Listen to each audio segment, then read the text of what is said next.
I feel like all the digital artists are being asked many times that one dreadful question, which is, when did you start to draw? It is always hard to answer because how the hell can I pinpoint that when technically most of us started drawing the moment we got our first crayons and pencils. And I know this is not exactly what people mean by this question, but I thought it could be a fun topic for my content.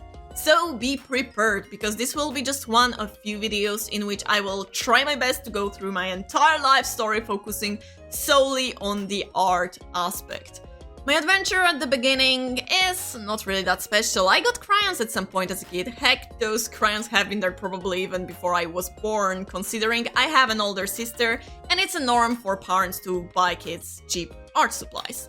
It just so happened that by nature I was a shut-in already as a kid, so I loved playing with toys in my room, watching Disney movies on VHS, and reading books. I liked my solitude while my sister was running around the garden like a wild monkey climbing trees. We had tons of coloring books, so technically I feel like at first I colored more than I drew anything really. Though I gotta say, I only liked those coloring books that were much less detailed. The more elements there were, the faster I got frustrated. I can, for some reason, clearly remember the specific moment in my kindergarten days when we had exercises to do in our books. Some writing, maybe basic maths, and one of them was to color the aquarium. For a little goober, it was a lot of detail. In reality, it probably wasn't that much, and because I was a speedrunner back in the kindergarten and took pride in always finishing exercises first, I didn't care to do it well, so it looked awful, but all I cared about was to get to the next exercises to show my superiority.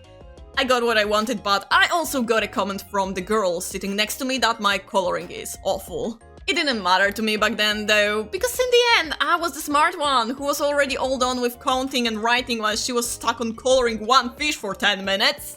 Other than that, I feel like with art, I was just like one of many kids that just like to draw random things.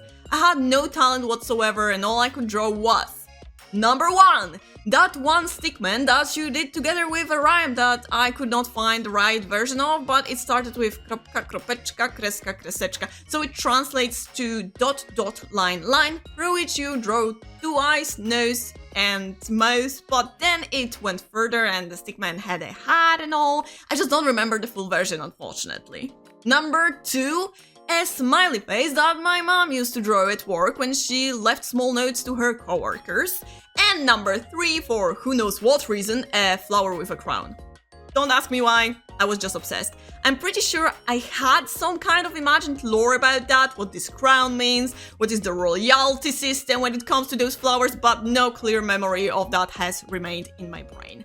Just recently I read somewhere that when a kid keeps on drawing the same thing over and over again, it can be a sign of autism or ADHD, whatever, no one thought about it back then! So my kindergarten days went on quite blissfully. I was having fun drawing occasionally, but it wasn't anything extremely special back then.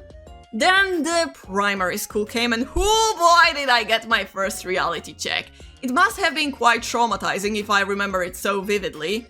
It was, I believe, the first art-focused class I had where our task was to draw a poster for our favorite movie or cartoon. I don't think Harry Potter was that important to me back then, though my dad did read it to me and my sister when we were small as a bedtime story, but anyways, I decided to do a poster for this movie specifically. It was nothing special, I tried to write the font from memory, so it was awful obviously, and around that I drew random things like cauldrons, broom, golden snitch, a wand, etc. Once I was done, I was quite proud of myself. Obviously it looked shitty, but I was just a kid, so I thought it looked magnificent. That was until I heard kids behind me talking quite loudly, so I got up as well to see why they were crowding one specific desk. And then I saw one of my classmates' work. It was perfectly redrawn Madagascar poster from the paper folder in front of her. It was not traced, she did redraw it.